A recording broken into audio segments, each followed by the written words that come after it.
How many people here have lied at least once since the beginning of 2014? How many people here think of yourself in general as honest, wonderful people? The same group. How can it be? How can it be that at the same time we think of ourselves as honest and then we recognize that we're dishonest? It turns out it's all about rationalization. My name is Dan Ariely, and I'm interested in human behavior. I'm interested in rationality and irrationality. I'm interested in the cases in which we make good decisions and the cases in which we make bad decisions. But they'll do first the roles constraint, and then they'll do the real. Together with colleagues and students, we run hundreds of experiments to try and understand human behavior. And in the last few years, we've been focusing on dishonesty. We watch corporate scandals everywhere. Enron, WorldCom, the financial crisis of 2008. We saw an increase in cheating in professional sports. Have you ever used steroids? No. I have never used steroids. I have never doped. We witnessed political deception and its huge repercussions. Does the NSA collect any type of data at all on millions or hundreds of millions of Americans? No, sir. It does not. Not wittingly. On one hand, we want to look at the mirror and think that we're good, honest, wonderful people. On the other hand, we want to benefit selfishly from being dishonest. As long as we cheat just a little bit, we don't have to pay any price in terms of the image and the way we view ourselves. And we call this the fudge factor. So this is the ability to misbehave and think of ourselves as good people. And you can think about all kinds of ways in which in your own life you have a fudge factor. The speed limit. Maybe it says 55, but are you okay in driving 60? What about cheating a little bit on taxes? What about exaggerating their online dating profile? Across many studies, we find that everything that changes the fudge factor also changes people's ability to be dishonest. There are dozens of elements that can change the magnitude of the fudge factor. And we've been able to observe many of them in the lab. For example, if you can say to yourself, everybody is doing it, it's easier for you to rationalize to yourself that this is actually an okay thing to do and cheat to a higher degree.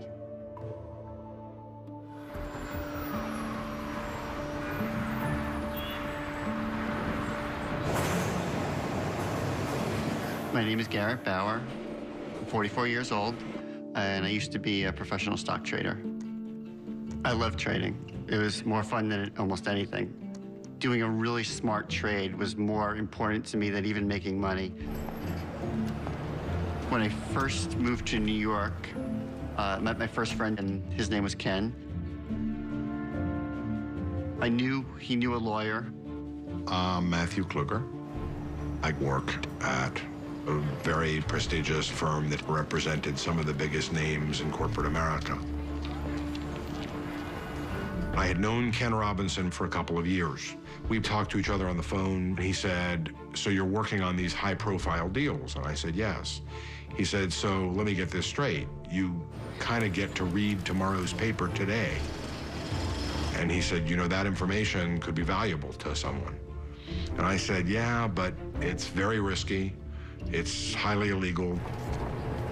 Ken said, I have a friend who's a big day trader who could take that information and use it to great advantage, but could probably avoid detection because he does a lot of day trading. We set up a meeting on the street corner and talked for maybe an hour. By just entering into a discussion of the possibility of doing this, I was crossing the line, but it didn't feel like that at that point. Bauer put me at ease that what we were doing, though wrong, was A, common, and B, not really hurting anybody. Insider trading information is passed around. If it's not daily, it's weekly. There are a lot of people out there who are becoming privy to inside information and using it to trade. Everyone's trading on this stuff. There wasn't one person in my office that wasn't. I passed information, and the scheme gelled. Matt would call Ken with information somewhat like, we think IBM is buying Sun Microsystems. Then they would tell me how many shares. We'd subtract the tax rate, I'd pay the taxes, and then they would get the cash. I did not expect it to take on a life of its own. And then it took on a life of its own.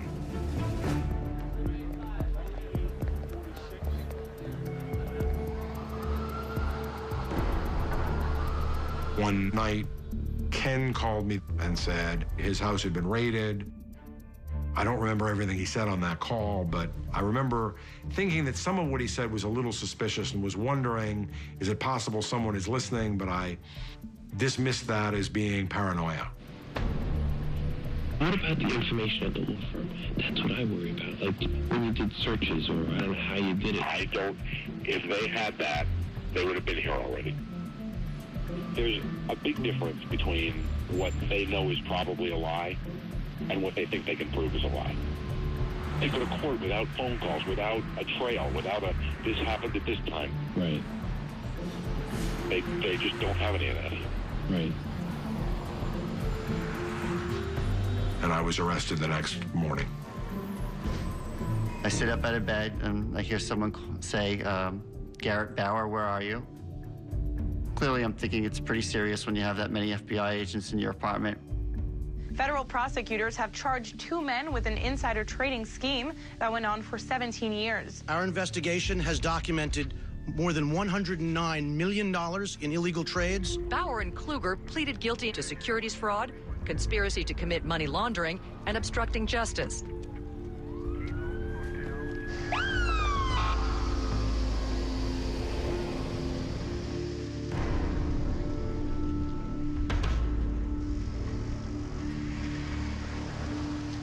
In order to study dishonesty, we need to be able to measure, hopefully precisely, the extent to which people are dishonest. So we have all kinds of methods. I'll describe one of them.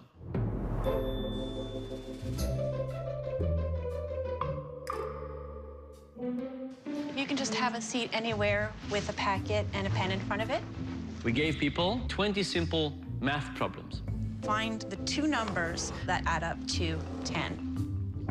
These are problems that everybody could solve if they had enough time, but we don't give people enough time. We are going to give you 5 minutes to solve as many as possible.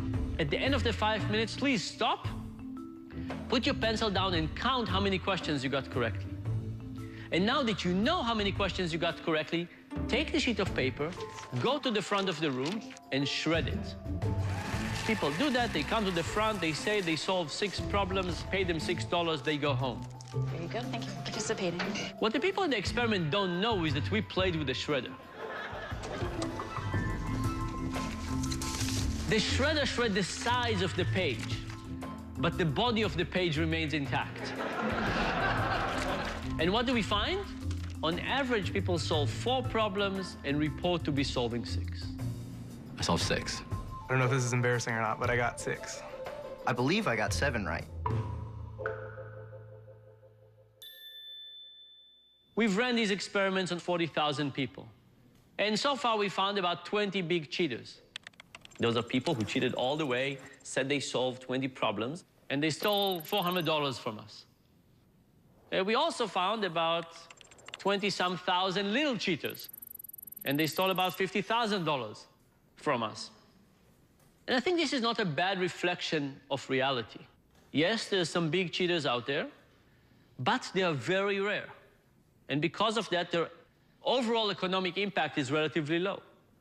On the other hand, we have a ton of little cheaters. And because there are so many of us, the economic impact of small cheating is actually incredibly, incredibly high.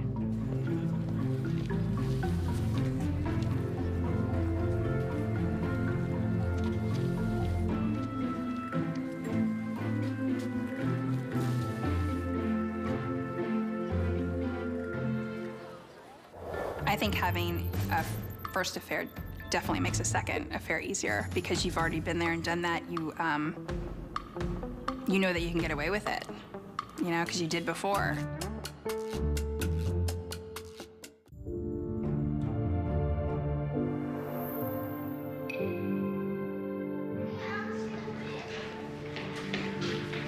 I think a skill is to be good at lying. So, like, if you do it in, like, a really good way, then you don't have to worry about them catching you.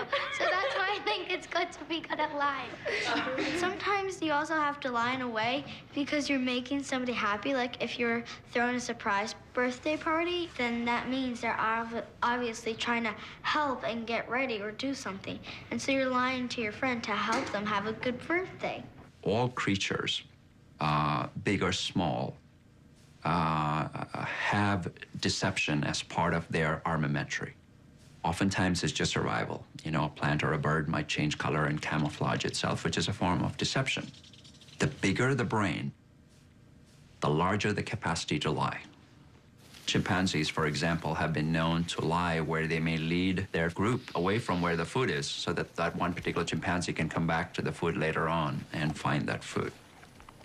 It's very common for children, younger children, to fib. And for them, it gives them pleasure. It helps them imagine things, and it helps them build their brain and helps them build what is called the theory of mind, a psychological theory by which, as our brains mature, we're able to predict and imagine what the other person's thinking about. And unless children lie and unless children imagine and dream big, they may not have the full capacity to develop a theory of mind. In one project, Dan and I decided to look at what's the influence of others' unethical behavior on our own decisions to cheat. So we designed an experiment with different type of conditions.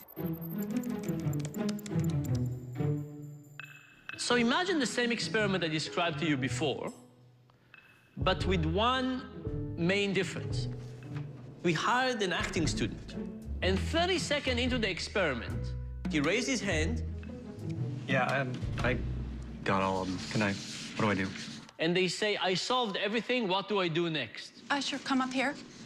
I'm Dad. Now, this is 30 seconds into the experiment. You are still on question number 1. There is no question in your mind that that person is cheating, and the experimenter said, you finished everything, you're free to go. There you go. Thanks very much. And you see that person taking all the amount of money and going home. What would happen to your own morality? Well, lots more people cheat. But there could be 2 explanations here. One explanation is we just proved to people that in this experiment there's no downside for cheating.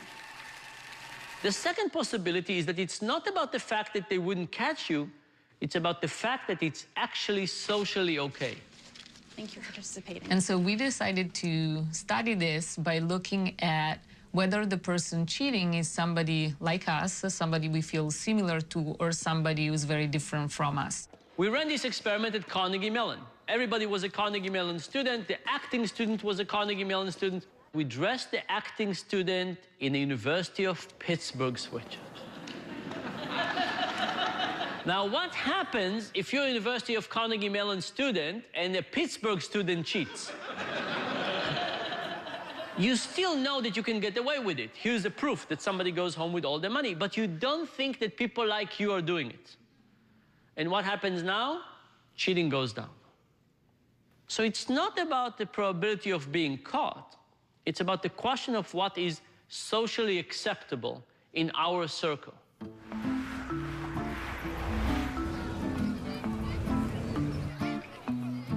My name is Erica Nelson. I am from Florida. I'm married to my husband, Kenny, and we have a total of 6 children. Him and I have 2 children together. He has a really good heart, and we had a really good relationship. Can handle anything. We put them to the ultimate test.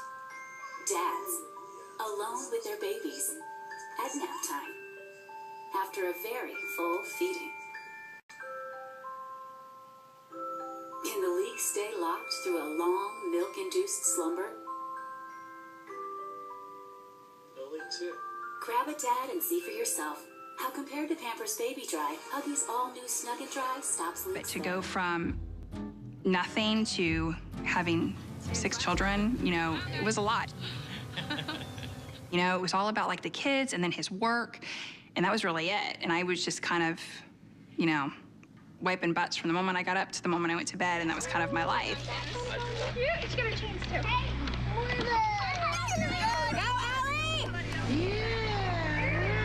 Good day, I had a bra on. It was my dress-up day. I kind of just got lost in that.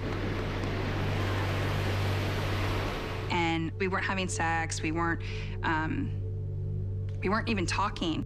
But I really loved my husband, and I wanted to make it work. So I would try to talk to him, and no matter what I say, it doesn't seem to get through to him. Nothing changes. I even went to him crying the last time, and I said, look, I need more than this, in my life. And I love you enough to tell you this because I don't want to ruin this. And he was like, Not that he was indifferent. I just think that he thought, we'll get through it. I didn't take it like that. I took it as a slap in the face. Ashley Madison is a website for married people or people that are in a committed relationship that want to have random sex or hookups or whatever. I think that that's an appeal to Ashley Madison. You know that everybody knows that you're married, so there's not that awkwardness. You check your area, and we live in a small little community, and there's hundreds of people on there. And it's easy to kind of mask the reality of what you're doing too, because you're behind a computer screen. I talked to one guy. We had actually a pretty good friendship for a few months. And then it got more into intimate conversations and talks, and then let's meet up. He would take me to fancy restaurants, I would get dressed up. And I'm thinking, wow, this would be awesome. I could have this whole home life, and then I could, and be the good parent, be the good mom. Then I can have this whole other life of jet setting and, wearing bras and dressing up and wearing makeup and doing your hair. Polar opposite of what I had going on at home. And I think that I almost was more attracted to that than anything else.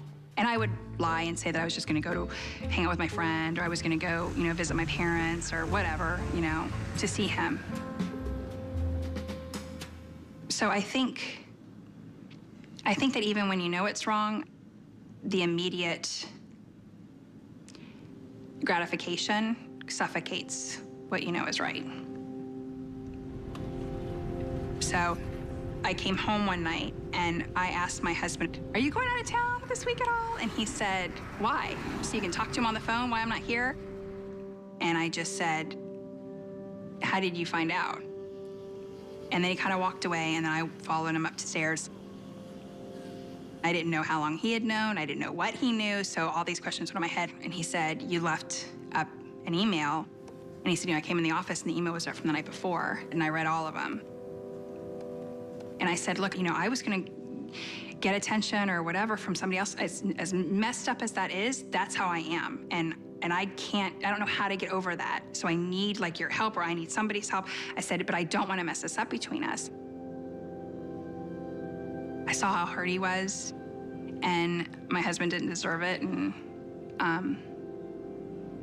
I deleted my account that day.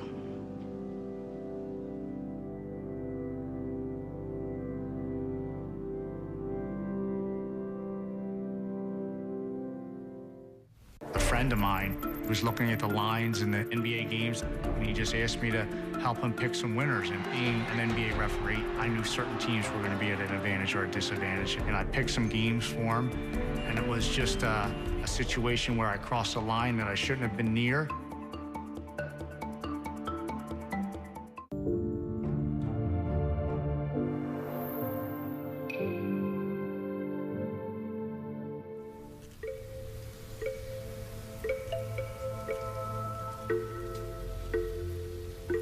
On the computer screen, you will see a square. It will be divided into two. There'll be a right half and a left half. We're going to flash some dots in this square just for half a second. Your task, if you were a participant in the experiment, is just to tell me which side of the line has more dots. And it's usually pretty obvious which side. There's a lot here and not very many here. Now, there's one more thing. We're not going to pay you the same amount for the right and for the left. But regardless of the amount, your task is to basically be as accurate and truthful as possible. Ready? Go. The dot task is a basic experiment in conflicts of interest. very, very few people start by lying egregiously. But if the dots are kind of similar, just slightly more to the left, they would say right. Almost any moral conflict you can think of as there's a line and you have to decide whether you're going to cross it or not. You kind of want to go to the other side and you kind of know what the right side is. Maybe I'll go to the other side sometimes.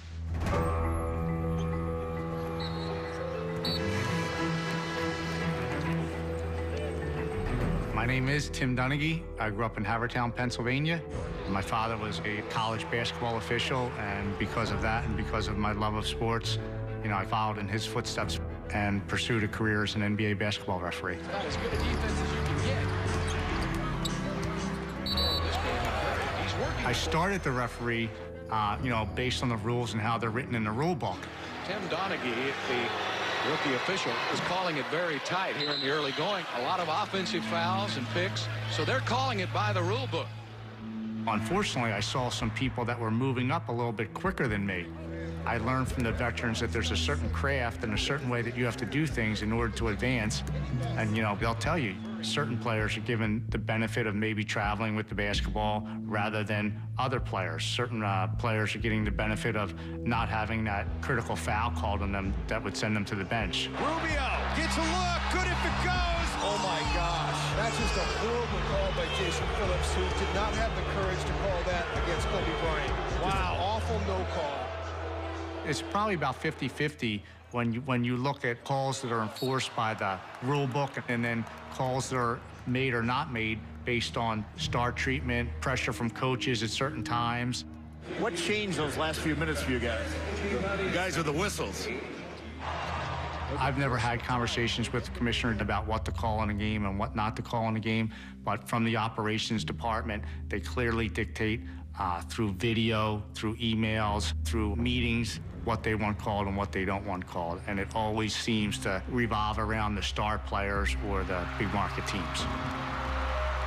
Kobe Bryant's a star in this league. He puts a lot of people in the stands, he sells a lot of sneakers, and he sells a lot of jerseys.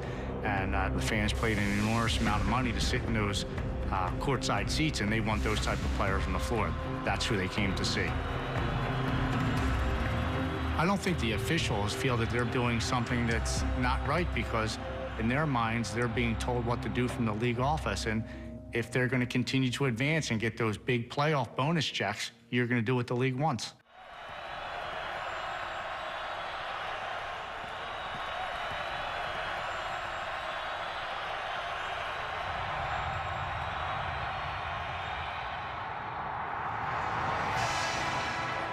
Being an NBA referee and being involved in the planning of how the game was going to be called that night, I knew certain teams were going to be at an advantage or a disadvantage. And it was just a situation where I crossed a line that I shouldn't have been near.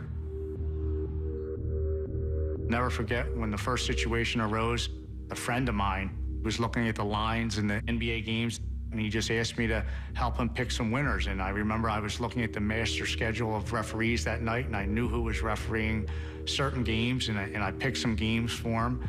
And the games did very well, and he called me the next day, and you know, we just had a frank conversation.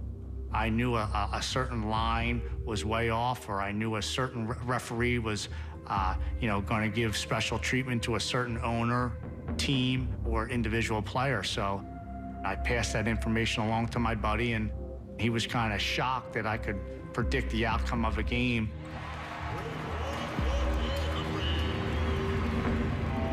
We would discuss certain games that we both liked, and because of my contract with the NBA, I wasn't allowed to place a bet of any kind, so he would contact the bookies and put everything under his name for both of us.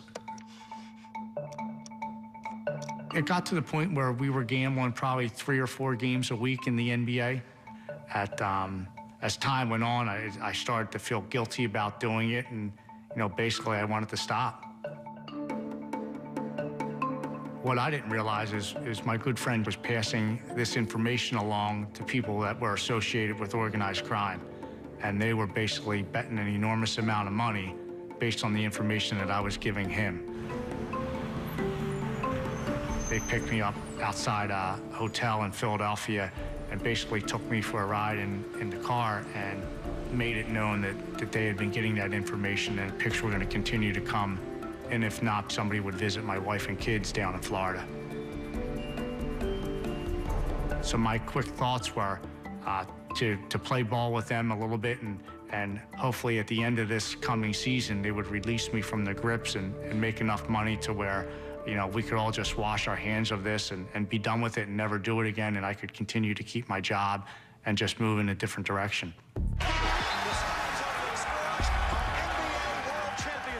What happens is the season ends. I'm back home in Sarasota, Florida, getting ready to play golf. And I get a call from a friend of mine who tells me that the FBI has been knocking on a lot of people's doors and that the whole scheme was discovered over a Gambino wiretap and that they were asking a lot of questions. Today, former NBA referee Tim Donaghy is expected to plead guilty in federal court in connection with allegations that he bet on games in which he officiated.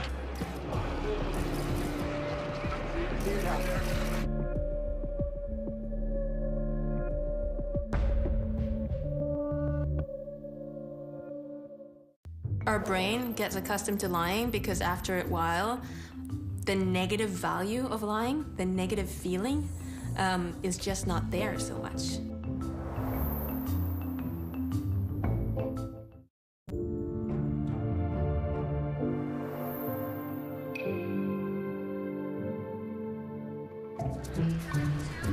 I was sitting in the lounge charging my phone, and all of a sudden you hear the announcement, your flight's about to take off. So I run out and I get to my flight and I sit in my seat and then I realize as the door is closing, my phone is in the charger in the lounge. I run up to the girls in the front, the stewards, you must sit down, miss, we're just taking off. No, you can't. My phone's in the lounge. I'm sorry, listen, I work with CNN News. I'm on the air tomorrow, and I need to have my phone because everything that I've just worked on is sitting in this phone. So guess what? The plane went back. They got my phone.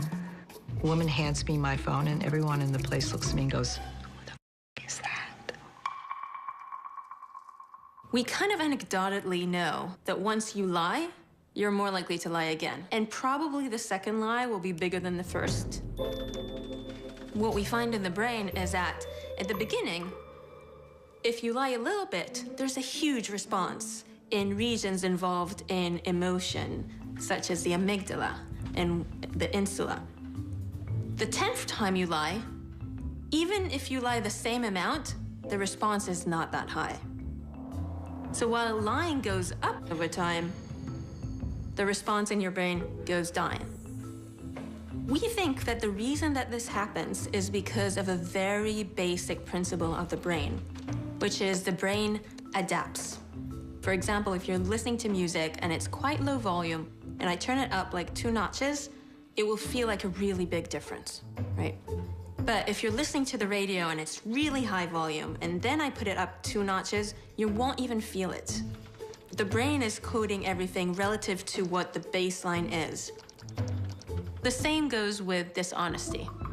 If we're pretty much honest people, if we haven't lied, and now we're telling a lie, the brain is coding this as a really big difference relative to our baseline. But if we're dishonest and can handle anything, we put them to the ultimate test. Dads, alone with their babies, at nap time, after a very full feeding. Can the league stay locked through a long, milk-induced slumber? Grab a dad and see for yourself how, compared to Pampers Baby Dry, Huggies all-new Snug and Dry stops leaks. The brain doesn't respond so much. After a while, the negative value of lying, the negative feeling, is just not there so much, which kind of makes you just lie more and more and more. For a split second, I said, I can fix this. And then the totality of what I had done, it was just coming crashing down. I mean, there was no way that I could fix it.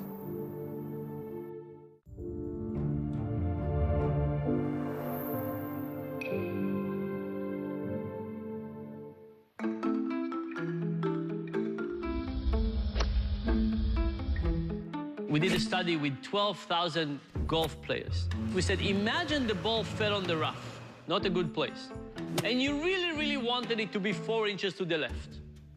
Would you pick it up and move it 4 inches? And people said, heaven forbid. You understand the nature of the game, how people feel about it. Nobody would do that. Fine, nobody does that. What about kicking the ball? No problem whatsoever. What about hitting it with a club? It's even easier. And you know what's the easiest? If you're not looking. Like you look up and then you kick a little bit. But I think you can feel the intuition that if you pick something up and you moved it, the act would feel incredibly deliberate. But if there was some distance, you kicked it, something happened, all of a sudden this distance would allow people to have a bit more ambiguity in the connection between them and the final act. So imagine the same experiment I described earlier. You fill in your sheets, you solve these little problems, you shred the piece of paper, and you come to the experimenter. You tell them how much money you deserve. You tell it in tokens. I solve X problems, I deserve X tokens. So now you pay them in pieces of plastic. They take this piece of plastic, walk 12 feet to the side, and change it for dollars. So when somebody looks you in the eyes and they lie, they don't lie for money, they lie for something else, but that thing becomes money very quickly. What happened? In our experiment, people doubled their cheating. There you go. Thank you. This, by the way, is the most troubling result I think we got. Think about it. As a society, we're moving away from money.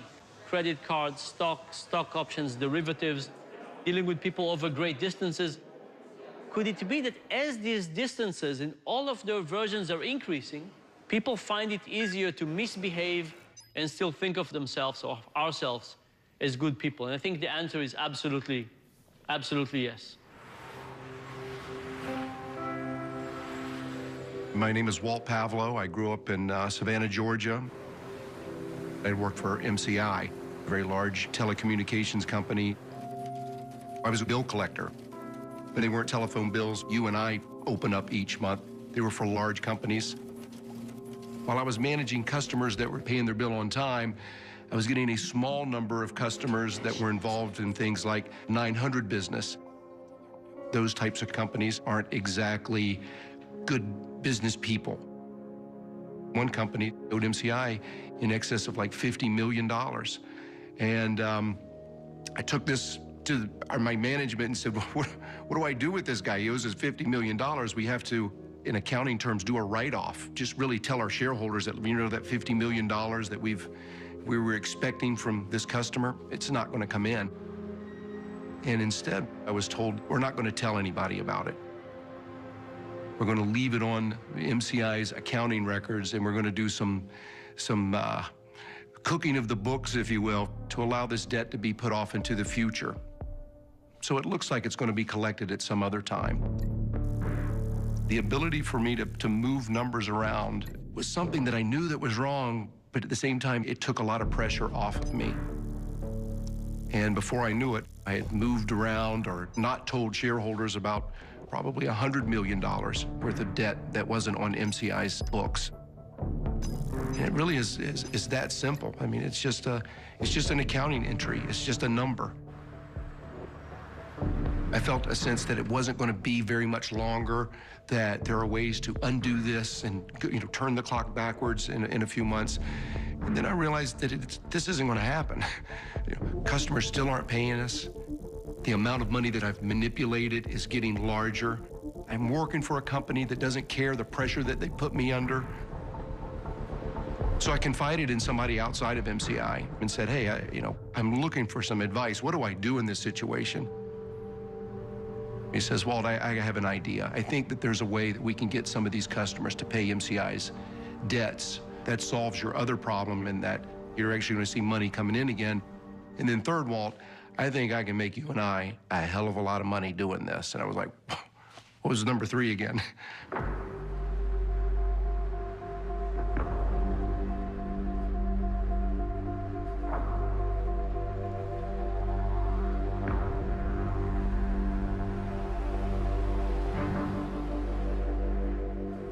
I I felt a sense of empowerment, you know, really cockiness. You know, if there's money involved, I'm doing this. Yeah, you know, this is the way this is supposed to work. Hi, Walt. Hi. Isn't this pretty cool? Real cool. I can tell you, that feeling didn't last very long. I went down to the Cayman Islands. I went on a private jet, and a guy hands me a lot of money, and I'm like, oh my God, what is this? What have I done? How far have I taken this thing? No more. I don't want to do this anymore. 6 months after that, I received a call from my boss. Somebody from accounting has called me and told me something's wrong with one of the accounting entries, and they need an explanation for it. For a split second, I said, I can fix this. And then the totality of what I had done, it was just coming crashing down. I mean, there was no way that I could fix it. I've been caught.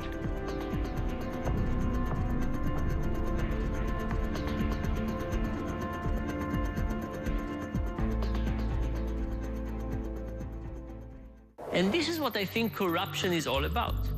It's not about being bad, it's about being human. And because of that, it means that we all need to think about how do we protect ourselves against our own bad behavior and the bad behavior of other people.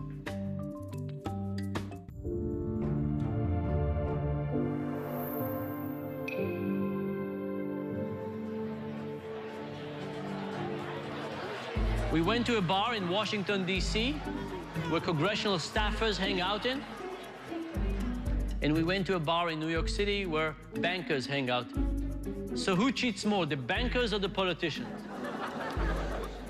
Who votes for bankers? Who votes for politicians? Okay, many more for politicians. The bankers cheated twice as much. You can't be happy with this result. Like, there's no way that this is a good result.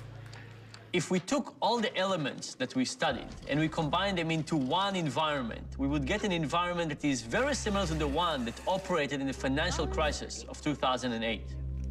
Not in generations has Wall Street absorbed the number of body blows it took today. 3 of the 5 biggest investment banks are gone. The country's biggest mortgage lender is gone.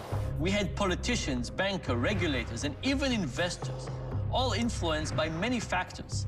Self-deception, social norms, distance from money, lying for the benefits of others, and of course, conflicts of interest. And this is what I think corruption is all about. It's about that when you get into a system and something in the system tells you that things are wrong there, all of a sudden you abandon your own moral fiber. And because of that, we really need to figure out what can we do about it?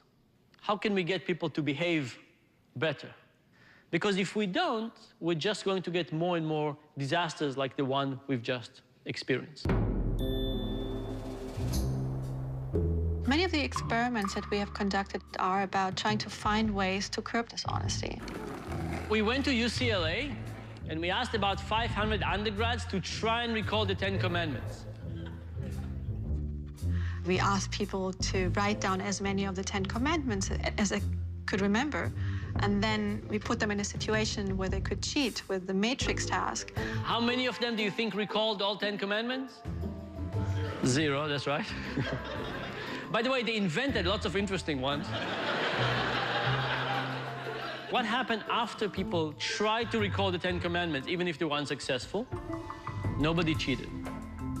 It wasn't as if the people who remembered more commandments, the people who are presumably more religious, cheated less, and the people who remembered almost none of them cheated more. Nobody cheated.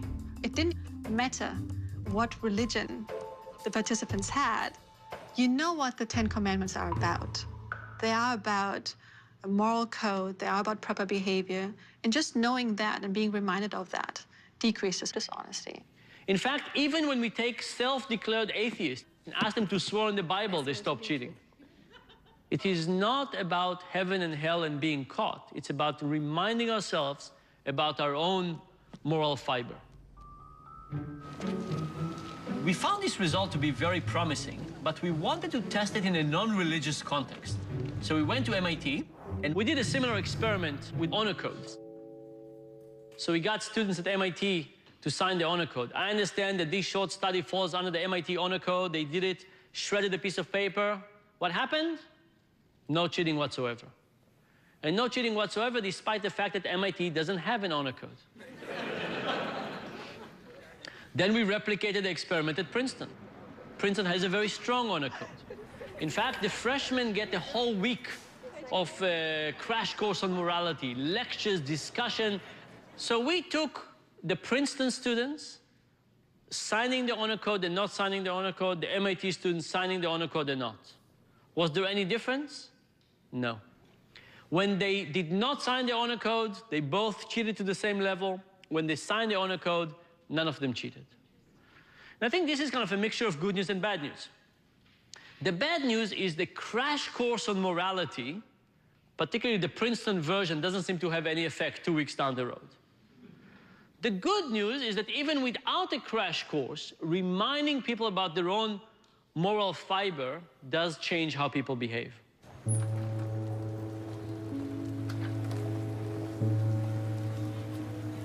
It took me a long time to come to grips with the fact that I was going to go to prison. And it wasn't because I didn't know that I was guilty. I mean, I knew that for sure that I was. I knew that what I had done is wrong, and I wanted to make it right. But what I couldn't come to face with was the consequences. I had to fall on the sword and let everybody know that I basically screwed up and I made some terrible, terrible choices. I regret it all. I mean, because I would like to be honest with my girls and tell them, you know, that I went the higher route and that I didn't cheat and that, you know, one wrong doesn't make a right and preach all that to them. But I can't. I mean, if my girls ask me about my infidelity, I'm going to be honest with them because it's who I am and I need to own it. Well, when I do get out of jail, my brother said he will help me, but I just don't know what I'm going to do at all. I figured I have a lot of time to think about that.